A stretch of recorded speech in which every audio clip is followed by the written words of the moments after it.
یا ایھا الذین آمنوا اطیعوا اللہ و اطیعوا الرسول. اب یہ اہم ترین مقام آ رہا ہے قرآن پاک کا، جس میں اللہ تبارک و تعالی نے اسلام کا جو دستوری نظام ہے اس کی تیسری اہم ترین شرط بیان کی ہے.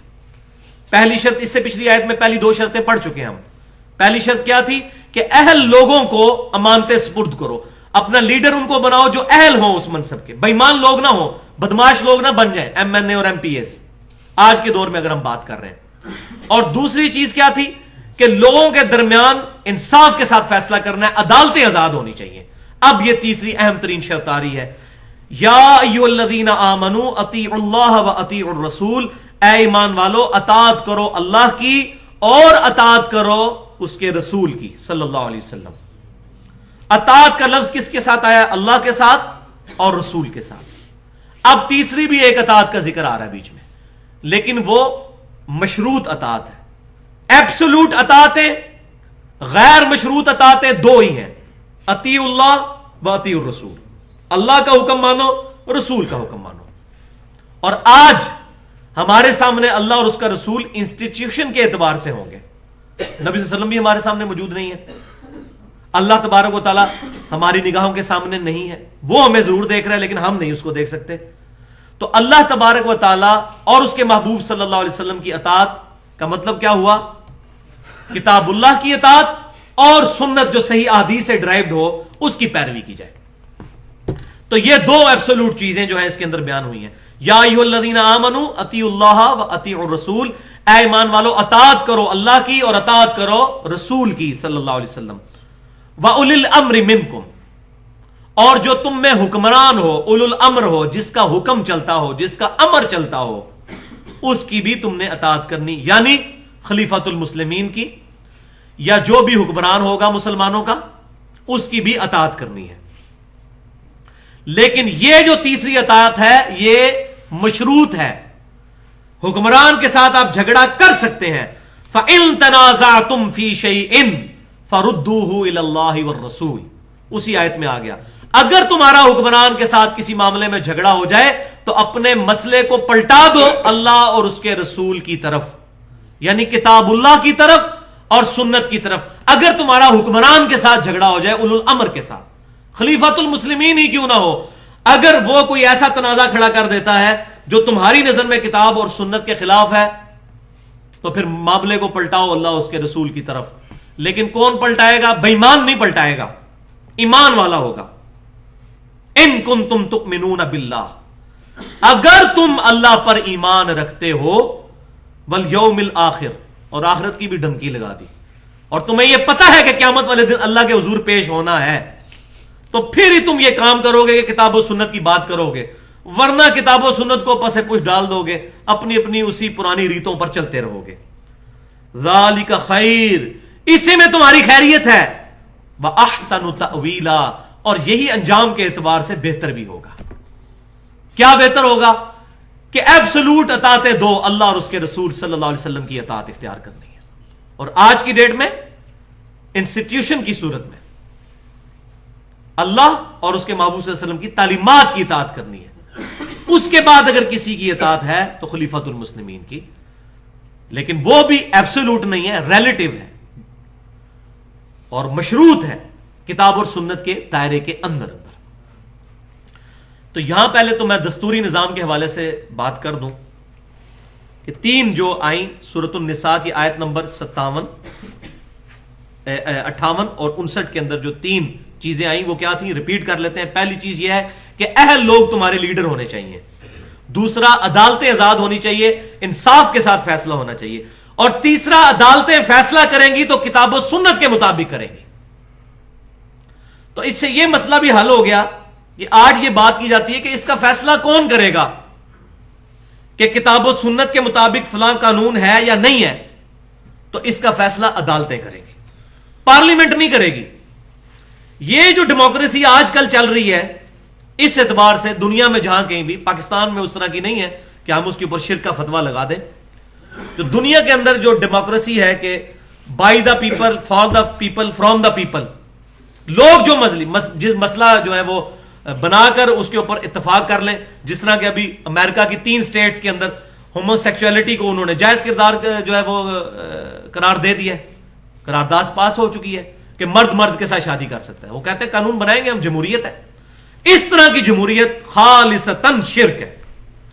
لیکن اگر جمہوریت اس طرح کی ہے کہ اسلام کے قوانین کا فیصلہ اسلامی نظریاتی کونسل کے ذریعے, عدالتوں کے ذریعے امپلیمنٹ ہو رہا ہو اور پارلیمنٹ کو کوئی دخل نہ ہو اس کے اندر, پارلیمنٹ صرف اس کو منظور کرے گی, عدالت فیصلہ کر دے گی کہ یہ چیز کتاب و سنت کے, اور عدالت میں دلائل دیں گے اہل علم جا کر, فاسألوا اہل الذکر ان کنتم لا تعلمون, اگر تمہیں علم نہیں ہے تو اہل علم سے پوچھ لو.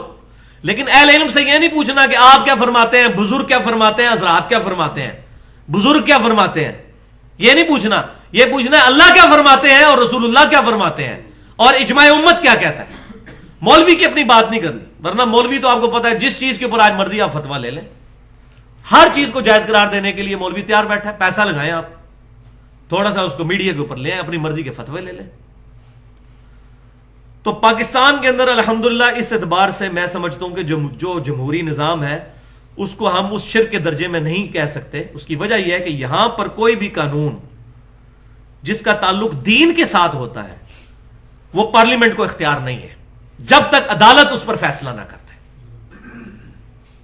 آپ کو پتا ہے عدالتوں نے فیصلہ کر دیا ہوا ہے کہ پاکستان کا بینکاری نظام سود پر مبنی ہے. عدالت نہیں غلط فیصلہ کرے گی.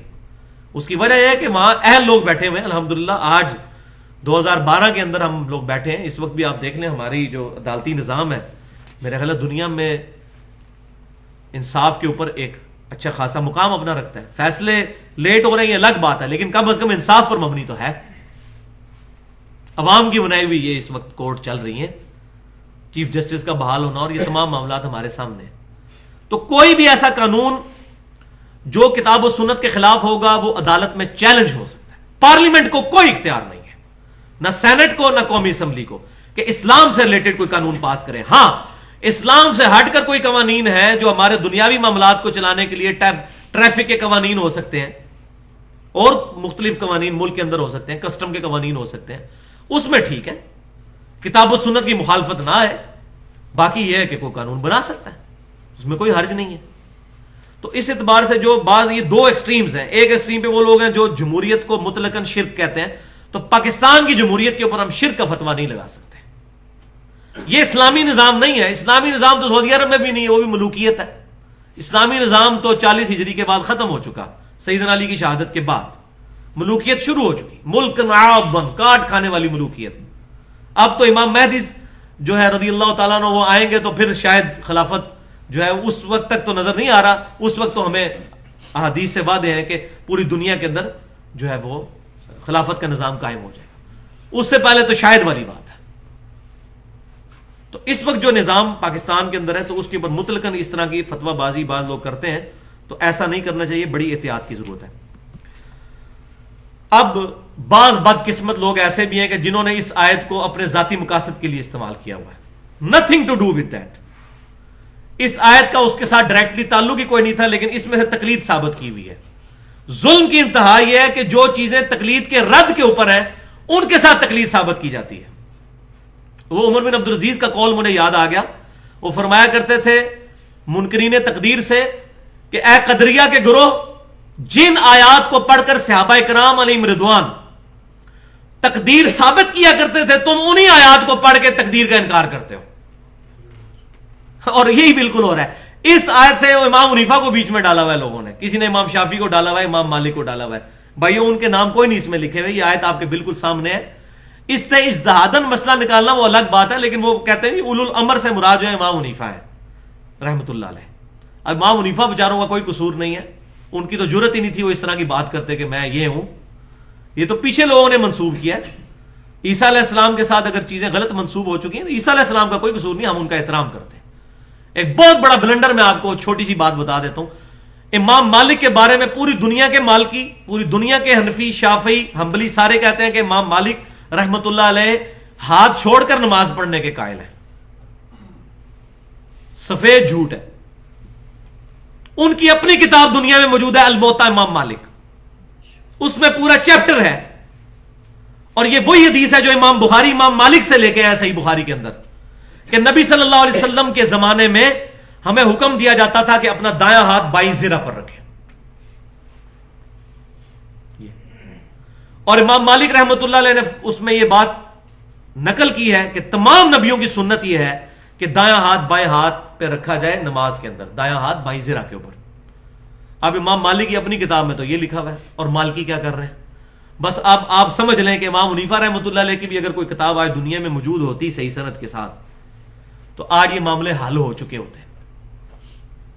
ان کے ساتھ ان کے نام کے اوپر جتنا کھلواڑ کیا جا رہا ہے امت کے ساتھ وہ اسی لیے ہو رہا ہے ان بیچاروں کی کتاب کوئی نہیں ایگزسٹ کرتی. امام احمد حنبل کی کتاب بھی موجود ہے, مسند امام احمد, امام شافعی کی مسند امام شافعی موجود ہے, امام مالک کی الموطا امام مالک موجود ہے, امام بخاری کی اپنی صحیح بخاری موجود ہے, صحیح مسلم موجود ہے, اس طرح ائمہ کرام کی کتابیں موجود ہیں. اس لیے ان کے بارے میں کوئی بات کرنی وہ ہم دیکھ سکتے. تو امام مالک والا بلنڈر دیکھ لیں کتنا بڑا ہے. الموطا امام مالک میں کیا لکھا ہے اور ماننے والے کیا کر رہے ہیں. اس سے بڑا کوئی تماچا نہیں ان لوگوں کے منہ کے اوپر جو یہ کہتے ہیں کہ امام مالک ہاتھ چھوڑ کے نماز پڑھتے تھے, تو لہٰذا ہم بھی کرتے ہیں یہ. تو امام مالک کی کتاب جب صحیح حالت میں موجود ہے تب بھی لوگ ان کو صحیح فالو نہیں کر رہے. آگے امام حنیفہ کی فقہ کے ساتھ کیا کھلواڑ ہوا ہوگا وہ آپ خود ہی سمجھ جائیں, جس کی کتاب ہی کوئی نہیں ہے. تو یہاں پر میں یہ گفتگو بھی تھوڑی سی تقلید کے حوالے سے کرنا چاہتا ہوں. تو تقلید کی ڈیفینیشن کیا ہے؟ عربی ڈکشنری القاموس کے مطابق تقلید کہتے ہیں بغیر سوچے سمجھے, بغیر دلیل کے کسی شخص کی پیروی کرنی شروع کر دی جائے. اب یہ تعریف ہی کتنی خطرناک ہے, بغیر دلیل کے, بغیر سوچے سمجھے. اس کو پنجابی میں کہتے ہیں لائی لگ. صحیح ٹرانسلیشن ہے لائی لگ, لائی لگ بن جاؤ. اور قرآن کیا کہہ رہا ہے؟ فَأْتُوا بُرْهَانَكُمْ إِن كُنتُمْ صَادِقِينَ, لاؤ اپنی دلیل اگر تم سچے ہو. ہاتھو برہانکم ان کنتم صادقین, لاؤ اپنی دلیل اگر تم سچے ہو. اور اس کا پھر کلائمیکس آیا سورۃ الاحقاف کے اندر, ایتونی بکتاب من قبل ھذا او اثارۃ من علم ان کنتم صادقین. اے محبوب صلی اللہ علیہ وسلم ان سے فرمائیے, 26ویں پارے کا پہلا صفحہ ہے یہ آیت, کہ اگر تم سچے ہو اس کتاب پر نہیں تو اس سے پہلے جو کتابیں نازل ہوئی ہیں ان کو لے آؤ, یا انبیاء کے آثار, کوئی احادیث چلتی آ رہی ہو تمہارے انبیاء کی, اگر تم سچے اس میں سے بات کرو. زبانی کلامی نہ بات کرو کہ اتنے بڑے بڑے بزرگ پاگل ہیں, بزرگوں کی تو تعلیمات ہی کوئی نہیں محفوظ, ان کے ساتھ اس طرح کی غلط چیزیں منسوب کر دینا. تو اس آیت سے وہ کہتے ہیں اولو الامر منکم سے مراد علماء ہیں کہ ان کی بھی. تو ٹھیک ہے مان بھی لی جائے تو پھر بھی وہی, پھر بات اگلا بھی فتویٰ ان پر بھی وہی لگے گا کہ عالم کی بات بھی بغیر دلیل کے نہیں ہوگی. فَإِن تَنَازَعْتُمْ فِي شَيْءٍ, اگر تمہارا تنازع ہو جائے گا, فَرُدُّوهُ إِلَى اللَّهِ وَرَسُولِهِ, تو اللہ رسول سے ہی فیصلہ کروانا ہوگا, لیکن بے ایمان نہیں کرائے گا. إِن كُنتُمْ تُؤْمِنُونَ بِاللَّهِ وَالْيَوْمِ الْآخِرِ, جو اللہ پر ایمان رکھے گا اور یوم آخرت پر ایمان رکھے گا وہی کرے گا. بے ایمان تو کبھی نہیں فیصلہ کروائے گا. جس کا اللہ رسول پر ایمان ہی کوئی نہیں ہے اس کو اللہ رسول کے ساتھ کوئی انٹرسٹ ہو ہی نہیں سکتا. تو یہاں پر میں کچھ مثالیں بھی دینا ضروری سمجھتا ہوں تاکہ ہمارے اسلاف کا جو نظریہ ہے وہ کیا تھا. بخاری اور مسلم کی متفق علیہ حدیث ہے, سب سے بہترین زمانہ میرا, پھر میرے صحابہ کا, پھر ان کا جو ان کو دیکھیں یعنی تابعین, پھر ان کا جو ان کو دیکھیں یعنی تبع تابعین, اور پھر فرمایا اس کے بعد جھوٹے لوگ پیدا ہوں گے, امانت میں خیانت کرنے والے لوگ پیدا ہوں گے. تو پہلے 300 سال کی گارنٹی نبی صلی اللہ علیہ وسلم نے خود دی ہے. ہمارے اس میں پورا لیکچر بھی ہے آج سے تقریباً 2.5-3 سال پہلے, اسلاف کا نظریہ اسلام. انشاءاللہ اس ربیع الاول میں اس کو مزید ریفائن کر کے ریپیٹ بھی کریں گے. ہمارے اصل اسلاف کون ہے, ہمارے اصل بزرگان دین کون ہے؟ پہلے 300 سال. بخاری اور مسلم کی متفق علیہ حدیث ہے, جو شخص آج زندہ ہے 100 سال نہیں گزریں گے کہ اس پر قیامت قائم ہو جائے گی, یعنی اس کی موت آ جائے گی. عبداللہ بن عمر کہتے ہیں نبی صلی اللہ علیہ وسلم کا کہنے کا مقصد یہ تھا, یہ مسلم میں الفاظ ساتھ موجود ہے, کہ صحابہ اکرام کا قرن, صحابہ کا زمانہ 100 سال کے اندر ختم ہو جائے گا. پہلے 100 سال میں تمام صحابہ فوت ہو گئے, آخری صحابی 110 ہجری میں, نبی صلی اللہ علیہ وسلم کی وفات کے 100 سال بعد ابو طفیل عامر بن واصلہ رضی اللہ تعالیٰ عنہ فوت ہوئے. دوسرے 100 سال میں سارے تابعین فوت ہو گئے, تیسرے 100 سال کے اندر تمام تبع تابعین. تو یہ قرون اولا ہیں, 3 بہترین قرن, قرن عربی میں کہتے ہیں زمانے کو. ان کے اندر کوئی اتنا ایشو نہیں تھا. آپ ڈیٹیل پڑھیں حجت اللہ البالغہ میں, شاہ ولی اللہ دہلوی رحمۃ اللہ علیہ لکھتے ہیں کہ پہلے 300 سال تک یہ معاملہ نہیں تھا. اس کے بعد 4تھی صدی کے اندر بدعت امت کے اندر, بہت بڑی بدعت, دین کے بگاڑ میں سے ایک بڑا سبب، یہ ہیڈنگ بنائی ہے انہوں نے، دین کے بگاڑ میں سے ایک بڑا سبب اماموں کی اندھی تقلید شروع ہو گئی پہلے 300 سال گزرنے کے بعد. اور حضور صلی اللہ علیہ وسلم نے پہلے ہی فرما دیا تھا امانت میں خیانت ہوگی اور جھوٹے لوگ پیدا ہوں گے. اب میں کچھ مثالیں احادیث سے بیان کرنا ضروری سمجھتا ہوں ہمارے اسلاف کا کنسپٹ کلیئر ہو. صحیح بخاری اور مسلم کی متفق علیہ حدیث ہے. پہلی مثال کہ سیدنا ابو ہریرہ رضی اللہ تعالیٰ عنہ مسجد نبوی میں بیٹھے ہوئے تھے. سیدنا حسان بن ثابت رضی اللہ تعالیٰ عنہ وہاں بیٹھے ہوئے کچھ نعتیہ اشعار پڑھ رہے تھے. تو حضرت عمر فاروق رضی اللہ تعالیٰ عنہ وہاں سے گزرے تو انہوں نے ان کو بڑی تیکھی نظروں سے دیکھا. تو سیدنا حسان بن ثابت رضی اللہ تعالیٰ عنہ نے کہا اے عمر مجھے اس طرح نہ دیکھ، تجھ سے بہتر شخص اس مسجد میں بیٹھا ہوتا تھا اور میں ان کے سامنے بھی یہ اشعار پڑھا کرتا تھا، انہوں نے مجھے کبھی منع نہیں فرمایا، یعنی نبی صلی اللہ علیہ وسلم. تو حضرت عمر جو ہے وہ ایک دم متوجہ ہوئے. انہوں نے کہا اس کی دلیل پیش کرو. انہوں نے کہا یہ ابو ہریرہ بیٹھے ہوئے ان سے پوچھئے. تو سیدنا ابو ہریرہ نے کہا اے امیر المومنین سیدنا حسان بالکل صحیح کہتے ہیں، بلکہ نبی صلی اللہ علیہ وسلم نے دعا فرمائی اے اللہ حسان کی مدد فرما روح قدس کے ذریعے. تو کافروں کہ جو نبی صلی اللہ علیہ وسلم پر اعتراضات تھے اس کے جواب وہ شعروں میں دیا کرتے تھے. تو سیدنا عمر رضی اللہ تعالیٰ عنہ نے پھر اپنی اس بات سے رجوع کر لی. انہوں نے آگے سے نہیں کہا کہ تم نے نہیں سنا ہوا علیکم بسنتی و سنت الخلفاء الراشدین. ان کو پتا تھا کہ یہ تمام چیزیں مشروط ہیں اللہ اور اس کے رسول کی اطاعت کے ساتھ. اس سے جو بھی بندہ ہٹے گا وہ چاہے سیدنا عمر ہو، سیدنا ابوبکر ہو، سیدنا عثمان و علی ہو، ان کی بات نہیں مانی جائے گی. مسند امام احمد میں مجھے قول یاد آ گیا، عبداللہ بن عباس رضی اللہ تعالیٰ عنہما ایک دفعہ کوئی حدیث بیان کر رہے تھے، یہ صحیح سند کے ساتھ موجود ہے. کسی شخص نے کہا ابو بکر عمر تو اس مسئلے میں یہ کہتے ہیں، اور انہوں نے کہا اس کے جواب میں کہ قریب ہے کہ آسمان سے پتھر برس پڑے تم پر کہ میں تمہیں رسول اللہ کی حدیث سناتا ہوں اور تم کہتے ہو ابو بکر عمر یہ کہتے ہیں. اور بھائیو یہاں تو امام حنیفہ کو پتہ نہیں کیا بنا دیا ہوا لوگوں نے. اور صحابہ کرام کے زمانے میں یہ لوگ ہوتے ہیں ان کے گاٹے اتار دیے جاتے ہیں. وَلِعَوْذُ بِاللَّہ. دوسری مثال جامعہ ترمذی میں مشہور ترین مثال ہے. سیدنا عبداللہ بن عمر رضی اللہ تعالیٰ عنہما کو کسی نے بتایا کہ آپ کے والد امیر المومنین سیدنا عمر حج تمتع سے منع کرتے ہیں. حج تمتع یہ ہوتا ہے ایک ہی سفر میں حج اور عمرے کو جمع کر لینا. پہلے عمرہ کر کے احرام کھول دینا پھر حج کے لیے احرام باندھنا، یعنی ایک ہی سفر میں فائدہ اٹھا لینا. تو عبداللہ بن عمر رضی اللہ تعالیٰ عنہما نے فرمایا کہ یہ بتاؤ اگر ایک معاملے میں رسول اللہ کچھ بات ارشاد فرمائے اور میرے والد اس کی مخالفت میں کوئی بات کرے تو میرے والد کی بات مانی جائے گی یا رسول اللہ کی؟ تو اس نے کہا رسول اللہ کی. تو انہوں نے فرمایا کہ نبی صلی اللہ علیہ وسلم نے حج تمتع کیا ہے اور ہم حج تمتع کے قائل ہیں. پھر دوسری روایتوں میں ملتا ہے انہوں نے کہا کہ میں حج تمتع کی نیت کرتا ہوں، چلو بتاؤ میرے والد کو جا کر. اور یہی واقعہ سیدنا عثمان کے بارے میں بخاری اور مسلم میں ہے. یہ کوئی نہیں بتاتا، یہ بخاری اور مسلم میں ہے جو میں بتانے لگا ہوں آپ کو. سیدنا عثمان نے اپنے زمانے میں بھی حج تمتع پہ پابندی لگائی تو سیدنا علی نے ایک خط لکھا حضرت عثمان کو جو بخاری اور مسلم میں موجود ہے کہ میں کسی بھی شخص کے کہنے کے اوپر وہ چیز نہیں چھوڑ سکتا جو میرے نبی کی سنت ہے، وہ عثمان ہی کیوں نہ ہو. سیدنا عثمان بھی خلیفہ راشد ہے، سیدنا علی نے مخالفت کر دی. خود سیدنا علی کے بارے میں آتا ہے صحیح بخاری کے اندر اور جامعہ ترمذی میں صحیح سند کے ساتھ ڈیٹیل کے ساتھ. انہوں نے اپنے زمانے میں مرتدین کو زندہ جلوا دیا، جو اسلام چھوڑ گئے ان کو قتل کروانے کے بجائے آگ میں جلوا دیا. تو عبداللہ بن عباس رضی اللہ تعالیٰ عنہما آئے، انہوں نے کہا کہ امیر المومنین رسول اللہ صلی اللہ علیہ وسلم نے لوگوں کو آگ میں زندہ جلایا جانے سے منع فرمایا ہے اور فرمایا ہے کہ آگ میں زندہ جلایا جانا یہ اللہ کی سزا ہے جو اپنے بندوں کو دے گا. انسان کو آگ میں نہیں جلا سکتا. رسول اللہ صلی اللہ علیہ وسلم قتل کروایا کرتے تھے، مرتدین کو قتل کیا کرے. تو انہوں نے کہا میں رجوع کرتا ہوں اپنے مسئلے سے. انہوں نے آگے سے نہیں سنایا علیکم بسنتی و سنت الخلفاء الراشدین المہدیین. یہ حدیث بالکل صحیح ہے، جامعہ ترمذی میں، سنن ابن ماجہ میں، سنن ابی داؤد میں.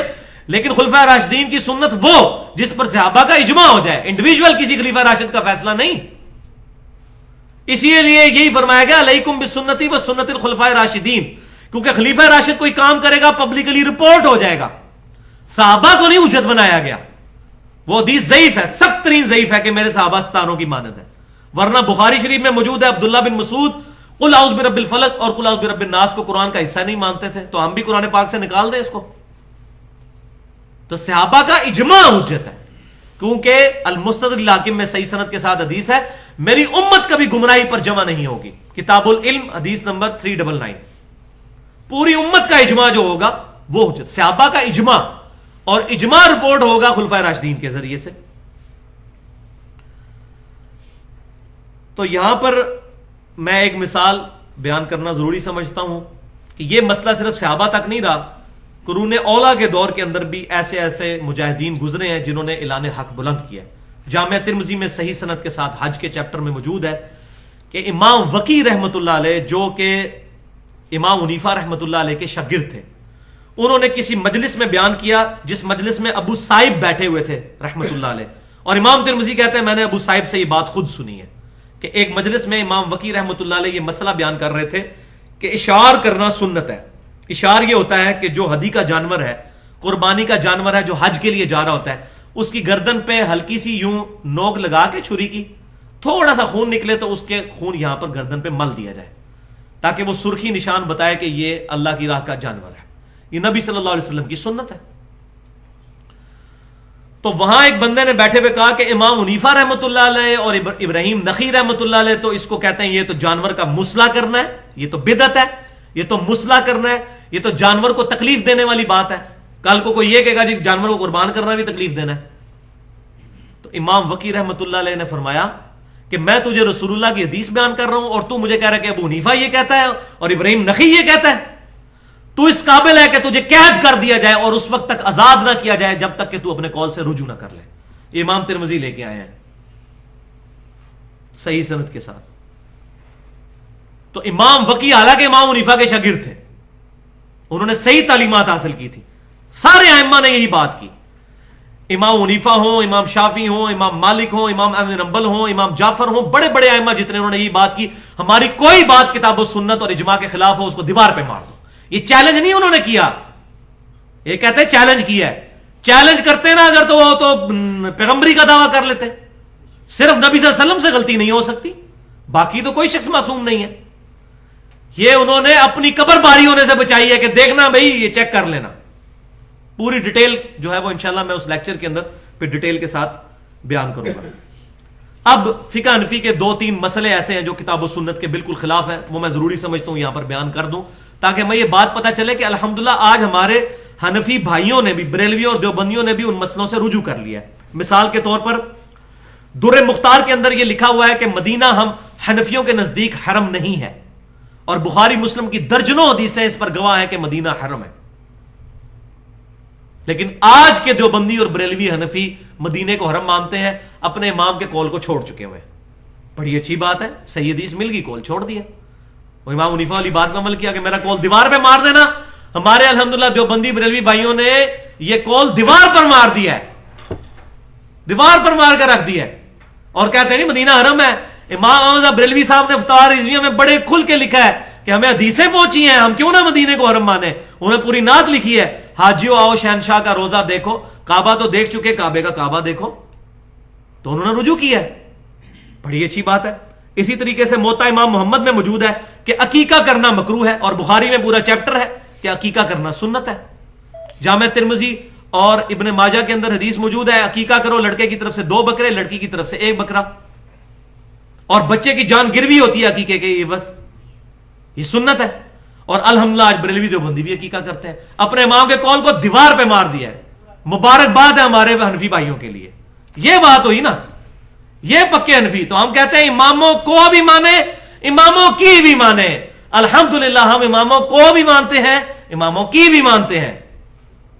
اور سنیں شوال کے 6 روزوں کے بارے میں فقہ حنفی کی تمام کتابوں میں لکھا ہوا ہے یہ بدعت ہے، اور صحیح مسلم میں، جامع ترمذی، ابو داؤد، نسائی، ابن ماجہ میں، سیاہ ستہ میں، کتب ستہ میں، بخاری کو چھوڑ کے 5 کتابوں میں حدیث موجود ہے، جس نے شوال کے 6 روزے رمضان کے بعد رکھے اس کو پورے سال کے روزوں کا ثواب ملے گا، جیسے وہ ہمیشہ روزہ رکھنے والا ہے۔ الحمدللہ ہمارے بریلوی دیوبندی بھائیوں نے امام حنیفہ رحمۃ اللہ علیہ کے اس فتوے کو دیوار پہ مار دیا ہے کہ شوال کے 6 روزے بدعت ہے۔ وہ کہتے ہیں ہم رکھتے ہیں، الحمدللہ میں بھی رکھتا رہوں، 31 سال تک میں بریلوی رہوں، اس وقت بھی میں رکھتا تھا، آج میری عمر 34 سال ہے، اس وقت بھی شوال کے 6 روزے ہم رکھتے تھے۔ تو الحمدللہ ہم نے امام حنیفہ رحمۃ اللہ علیہ کی سنت پر عمل کرتے ہیں ان کا قول دیوار پر مار دیا۔ ہم اپنے پروفٹ کو نہیں چھوڑ سکتے. ما ضل صاحبکم وما غوا, تمہارے نبی نہ کبھی بہکے ہیں نہ کبھی بہرا چلے ہیں. صرف نبی صلی اللہ علیہ وسلم کی یہ شان ہے, اس کے بعد علاوہ کوئی شخص ایسا نہیں ہے جس کے لیے یہ فضیلت ہو. تو یہ بھی بات یاد رکھیں, بڑے سے بڑے لوگوں تک صحیح حدیث نہیں پہنچ سکتی. بخاری اور مسلم کی ایسا معاملہ ہو سکتا ہے, بخاری اور مسلم کی متفق علیہ حدیث ہے, سب سے زیادہ حدیثیں روایت کرنے والے سیدنا ابو ہریرہ ہیں رضی اللہ تعالیٰ عنہ. 50 سال تک 30 سال تک نبی صلی اللہ علیہ وسلم کی وفات کے بعد وہ یہ فتویٰ دیتے تھے جس پہ غسل فرض ہو وہ روزہ نہیں رکھ سکتا جب تک غسل نہ اتار لے. حتیٰ کہ پھر جب سیدہ عائشہ تک بات پہنچی تو انہوں نے جب یہ بات بتائی کہ نبی صلی اللہ علیہ وسلم صحبت کرنے سے, اپنی بیوی سے صحبت کرنے کے بعد جب غسل فرض ہوتا تھا تو پہلے سحری کھا کے روزہ رکھ لیتے تھے, اذانوں کے بعد غسل اتارتے تھے, تو سیدنا ابو ہریرہ نے رجوع کر لیا. 30 سال تک وہ بھی غلط فتویٰ دیتے رہے. امام حنیفہ رحمۃ اللہ علیہ کیا حضرت ابو ہریرہ سے بھی زیادہ حدیثیں جانتے تھے؟ تو اگر ان تک کوئی حدیث نہیں پہنچی, ان کو کسی معاملے میں غلطی لگ گئی تو کوئی ایسا مسئلہ نہیں ہے. غلطی صرف ایک بندے کو نہیں لگ سکتی, جو امام مالک کا قول ہے. رسول اللہ کی قبر کی طرف اشارہ کرتے تھے صلی اللہ علیہ وسلم, اس صاحب قبر کے علاوہ دنیا میں کوئی ایسا شخص نہیں جس کی کچھ باتیں مردود اور کچھ مقبول نہ ہو. بس یہ شخص ایسا ہے جس کی تمام باتیں مقبول ہیں, باقی اس کے علاوہ کوئی بھی شخص ہے اس کی کوئی بات مردود بھی ہو سکتی ہے, رد بھی ہو سکتا ہے. صحیح مسلم میں حدیث موجود ہے, ابن عباس رضی اللہ تعالیٰ عنہ نبی صلی اللہ علیہ وسلم کی وفات کے بعد 50 سال تک یہ فتویٰ دیتے تھے کہ موتا کرنا جائز ہے. ان تک حدیث نہیں پہنچی تھی, پھر انہوں نے اعلانیہ رجوع بھی کر لیا. پیسے دے کے ایک رات کا نکاح یا کچھ پیریڈ کے لیے نکاح, جو کہتے ہیں جی وہ تو رافضی کرتے ہیں اور شیعہ کرتے ہیں, یہ تمام چیزیں سیدنا ابن عباس رضی اللہ تعالیٰ کے فتاوی میں موجود ہیں, لیکن انہوں نے رجوع کر لیا. تو ابن عباس جن کے بارے میں بخاری مسلم حدیث ہے اللہ اس کو قرآن کا علم عطا فرما, امام حنیفہ کا مرتبہ ابن عباس سے بھی زیادہ ہے رضی اللہ تعالیٰ عنہ. تو یہ بات یاد رکھیں, ان کو یہ بتائیں. اصل میں انہوں نے اپنی پبلک کو یہ دھوکہ دیا ہے کہ یہ اماموں کے گستاخ ہیں. تو ہم یہی کہیں گے اس پہ کہ آپ بھی حضرت عیسیٰ کے گستاخ ہو, حضرت عیسیٰ کو اللہ کا بیٹا کیوں نہیں مانتے؟ تو کہیں گے ہم حضرت عیسیٰ کو مانتے ہیں لیکن بیٹا نہیں مانیں گے. تو بھائی ہم بھی امام حنیفہ رحمۃ اللہ علیہ کو مانتے ہیں, ان کو نبی نہیں مان سکتے. یہ بس مثال دیں ان کو, یہ پھکی دے دیں, انشاءاللہ ان کا ہاضمہ صحیح ہو جائے گا کہ ہم مانتے ہیں. ٹھیک ہے جی. تو اب اگر آپ ہمیں اجازت دیں تو ہم ایک سخت جملہ بولیں گے کہ حقیقت یہ ہے کہ آپ رسول اللہ کو ہی نہیں مانتے ہو. زبان حال سے تو یہی لگتا ہے, باقی ٹھیک ہے. یعنی آپ کے کرتوت یہ بتاتے ہیں کہ آپ کو بخاری اور مسلم سے نماز کا طریقہ بتایا جاتا ہے, آپ کہتے ہو نہیں جی ہمارے بزرگ تو یہ کرتے رہے, اتنے بڑے بڑے بزرگ پاگل تھے. تو ہم پھر کہتے ہیں کہ واقعی شاید آپ کی بات صحیح ہو کہ یا تو وہ پاگل تھے اور یہی ایک ذریعہ ہے ان کو اللہ کے عذاب سے بچانے کا, آپ کے بزرگوں کو. اب ظاہر ہے کہ کوئی اگر کلمہ پڑھواتا ہے لا الہ الا اللہ اشرف علی تھانوی رسول اللہ, تو اگر پاگل ہوگا تو تبھی بچے گا قیامت والے دن. اگر جان بوجھ کے کیا تو سیدھا دوزخ میں. تو یہ بالکل صحیح کہتے ہیں کہ بارے بزرگ پاگل تھے, ہم کہتے ہیں بالکل. پھر اگر یہی کچھ تھا تو پاگل تھے اگر جنت میں ان کو پہنچانا ہے, اور اگر جان بوجھ کے انہوں نے کیا ہے تو پھر آپ خود ہی سمجھ لیں وہ کدھر جائیں گے. لا الہ الا اللہ چشتی رسول اللہ ولیعوذ باللہ تعالی. تو ہمارا پورا ریسرچ پیپر اس پہ آ چکا ہے, اندھا دھند پیروی کا انجام, اہل سنت پاک.com کے اوپر یہ پڑا ہوا ہے. سبحانک اللہم وبحمدک اشہد ان لا الہ الا انت استغفرک واتوب الیک. جو حق بات ہوئی اللہ تعالی ہمارے دلوں میں راسخ فرمائے, کوئی غلط بات میرے منہ سے نکل گئی تو اللہ تعالی ہمارے دلوں سے محو کر دے. وما علینا الا البلاغ المبین.